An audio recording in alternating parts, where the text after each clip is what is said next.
Hey guys, thanks for checking out the video today. So today we're going to go through a few updates on the TME clone drag project that I've been working on right behind me.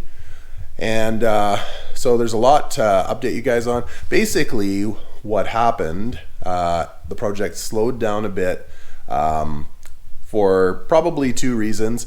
One being that I do work for other people related to JDM cars, and that money I use for the drag project. So I have to sort of have a balance so that I'm not just completely draining my bank account. If anyone's ever done a drag build before, the big things are expensive, but it's a lot of times the small things like fittings, sensors, injectors, little things that do end up adding up. The second part is that I really got jammed up in shipping this last month. There was a few things that took an exceedingly long time to get here, and some of them were such that I couldn't really move forward. One thing I'm still waiting for is lines for the ABS. You can see by the bay here that what we're missing is lines for the brakes, which run across the back traditionally, and so putting an engine in and then trying to do that after is probably the wrong move. So I want to do it now. The lines are supposed to be here in the next couple days, so that will allow me to do things like put the engine in. So it's things like that. Some of it's just a bad planning on my part, but shipping has slowed down. Unfortunately, it looks like Canada is going to have another postal strike, which is going to cause some problems. So yeah, not that you guys should feel bad for me. That's life. I've still got plenty of time left for the build, especially because we're a ways away from September being the DSM shootout. But I do want to get the car done fairly soon so that I can kind of do all the shakedown here in Canada before heading to Summit Motorsport Park in the United States for that event. So I don't want to do much shakedown at the event itself. That's for before. So that's my plan. So another thing I wanted to show you guys is the parts that have come in, some cool stuff for the build, and yeah, I'll go over that. I have a table full of parts, and you'll see what's going to be going into this engine and drivetrain. Another item that I was waiting for, that was basically I was waiting for parts from Japan, was these. They're the Cusco engine mounts. Some people don't like these. I do. We've had them on a mid 600 horsepower E85 powered car up here in Canada for quite a long time. That was a local car, and other than just shaking the piss out of you because there's not a lot of give in these, they are very durable. So I'm going to try them out for the drag setup, and yeah, so those are here. The other thing that I bought just recently is an entire Link ECU suite for the car build, and this is kind of everything that you would kind of want. We've got the CAN interface. It's going to be a Link Storm G4X running a Razor power distribution module, so I'll be getting rid of all the relays and such. No more of that stuff. Simplifies the wiring. I got a keypad. There's all the little buttons for the keypad. All the sensors involved, ton of sensors. And I also decided to go with after looking at the wiring, because this is not a drop-in application. The car basically has to be rewired. It seems to me that the cheap option would be to go with the Link A and B loom. These guys, and the reason being is that the savings on wiring is going to be huge. Link has quality wiring in their packages, and so for the price, rather than buying a whole bunch of individual wires, worrying about colors, these are already labeled, and yeah, they're pretty awesome. So oh, sorry, they're not already labeled, or at least I don't think so. But anyway, these the savings on wiring, like I said, is going to be quite high, and you just remove the stuff you don't want, and it'll save you on pinning a lot of stuff because the two big connectors are already pinned, obviously. Okay, so there's going to be a big savings there in time and effort. So yeah, moving on here. Real cool piece. I've been waiting for an opportunity to buy this, and so the turbo is going to be FP0 with a ball bearing center, and I like Force Performance's products. I've had good luck with them, so this is what we're going to be running. And yeah, it's a stock location, and so that'll help with a lot of messing around. It's a pretty cool turbo. It should move, I think it's 78 pounds per minute, so it's like, realistically, this thing is like probably a 800 horsepower turbo. It's stock location, which is pretty crazy. Now, Force Performance also gives you a bunch of, well, a option to buy a whole bunch of other cool stuff that will make putting this all together easier. One thing being a cast O2 elbow with a V-band flange on it. So that's pretty awesome. And it's huge. And I bought the flange as well, the 3-inch flange, so making the downpipe will be a bit easier that way. And I also bought I think this is a tile. Yeah. Okay, tile wastegate. Gotta tell you guys, like, be cautious about where you buy these sorts of items. There's just so many knockoffs, and something like a wastegate, which is basically your speed control for your turbo, I would not be taking a chance saving a few bucks getting it off eBay or something like that. Go to a tile dealer and buy the real thing, like, and be sure you're buying the real thing. You don't want to cost yourself a motor trying to save, $200.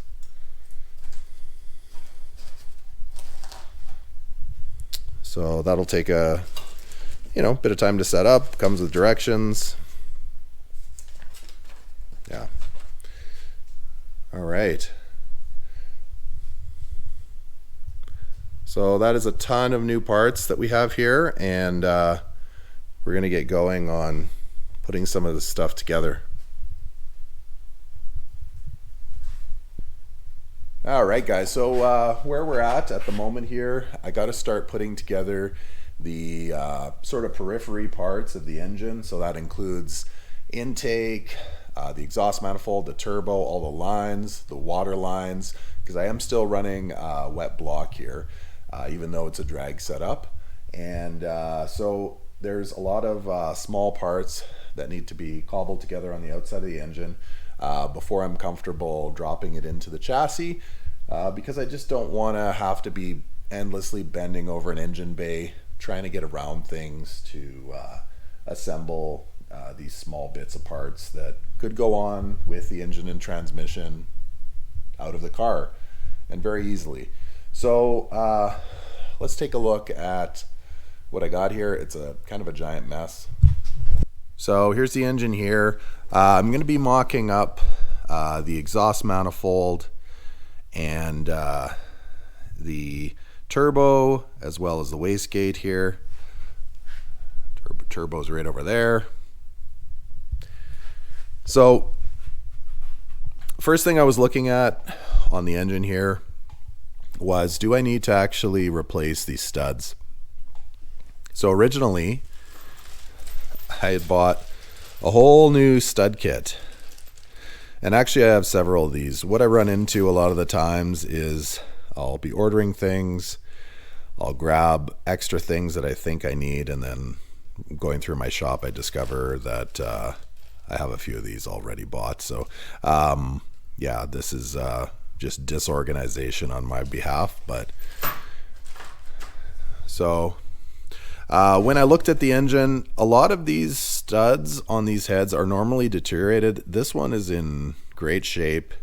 It's not leaking.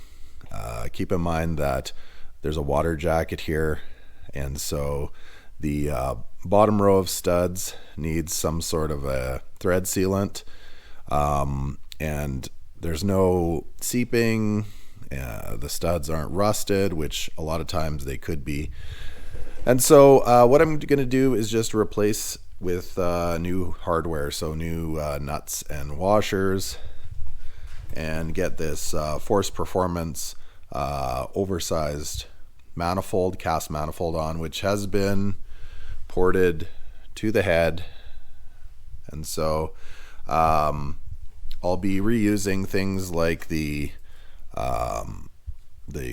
multi-layer gasket, the turbo gasket, a manifold to turbo gasket.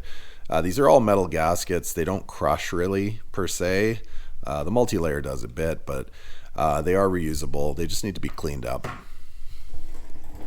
Then I'm going to be working on turbo and wastegate position based on the O2 elbow, which I plugged because I don't need a narrowband O2 sensor in this setup.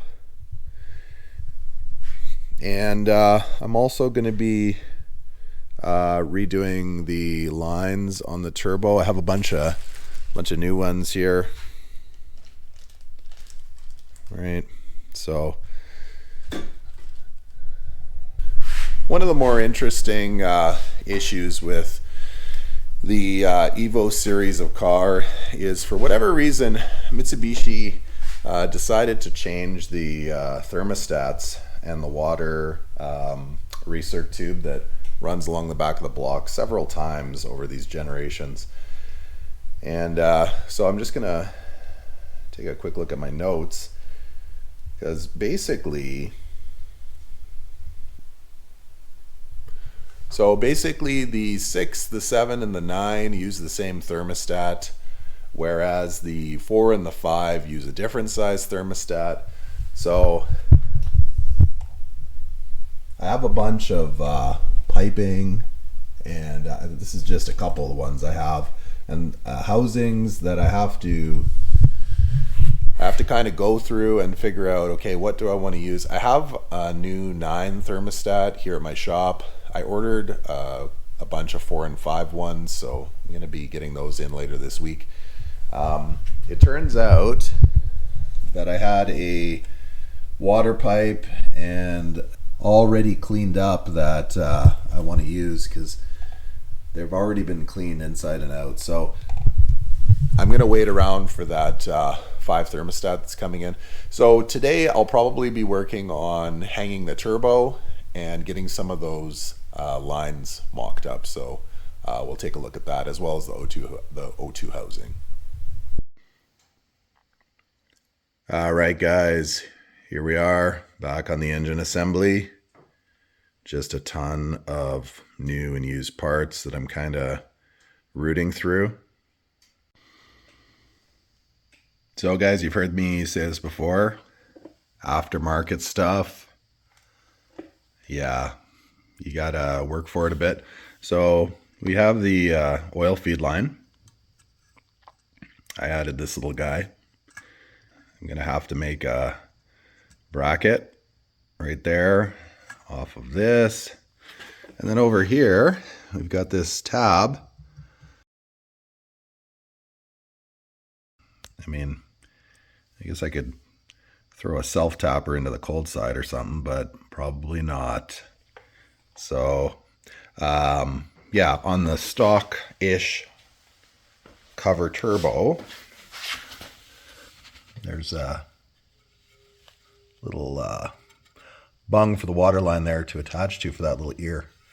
But on the high-speed FP0, yeah, we're SOL. So in this case, just like before, we're going to have to make something, which is fine. That's the way it is. That's how these cars, highly modified cars, are.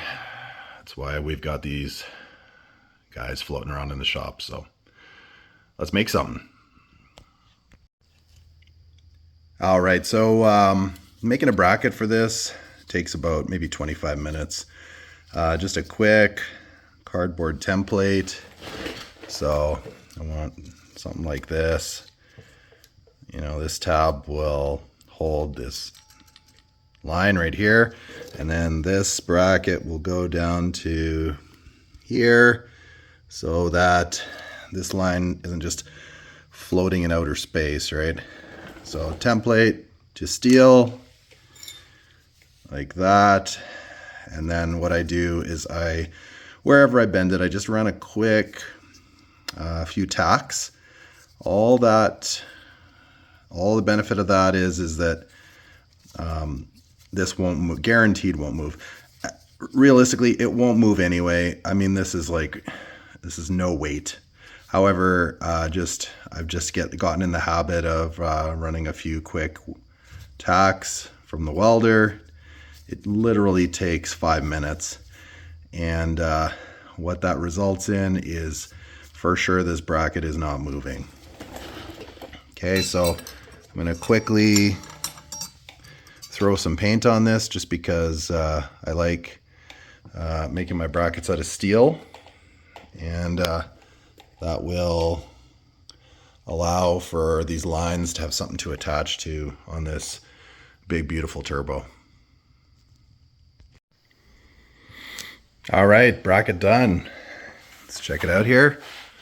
So now we have something to hold our oil feed, and we also have something to hold our, well, floating water line. So, and yeah, just kind of an inconspicuous bracket, but at least takes care of these lines, and the feed isn't at a weird angle or anything. So I don't expect any issues, but these are the sort of things that you gotta do if you're doing a custom setup. So here we are. All right, guys, so as I'm moving along here and putting this turbo on the 2.2 Tommi stroker, I am running into a few little hurdles. They're not insurmountable, but certainly there's some things that have to be done a little bit extra to fit this turbo. So let's take a quick look at a few of the things I noticed as I went. So a couple of things here that are interesting. And I don't know if this is with all FP turbos, but as you saw earlier, I had to make a bracket, and it's only because the cold side here didn't have an accommodation for where the water inlet had to be placed. So it's just this eyelet that wanted to have like a place to go but had nowhere to go, so I made a bracket, and the bracket I doubled to be able to hold the oil feed. Now the other thing that came up, which is interesting, so this is a tight fit. You obviously understand that because of the cold side being such so big, but when I went to put the drain tube on, I'm using the stock Evo 9 drain tube, I had to loosen the clamp for the housing off and slightly clock the housing so that I could have this exactly lined up so that there's no stress put on this tube. This tube is made to move a little bit, but you got to think that it is still metal. It is corrugated so that it has a little bit of play in it, but overall this tube doesn't have a whole lot of play. So if you have to, you're going to have to unbolt the housing using the clamp. It's like a V-band clamp right here. And I just ever so slightly clock the housing this way to allow me to bolt this up without much stress. Keeping in mind that, guys, the threads in this pan are not very strong. Be a little bit careful. You don't want to over tighten this. Cinch it up as much as you can, but it's very easy to warp this surface here. If you notice, a lot of Evos have a leak down here, and it's because people just crank this on to try and make sure that that oil doesn't leak out, and it ends up warping the pan or stripping some of the threads out. And yeah, you don't want to have to pull the pan off to end up helicoiling the fasteners or changing them out for that matter. So overall, this is going pretty good. My next step really is waiting for that thermostat and getting that water pipe on, which is right here. Okay, that's the next step. Then it'll allow me to put the intake side on. The hot side is pretty much done, so we're going to be moving ahead from there.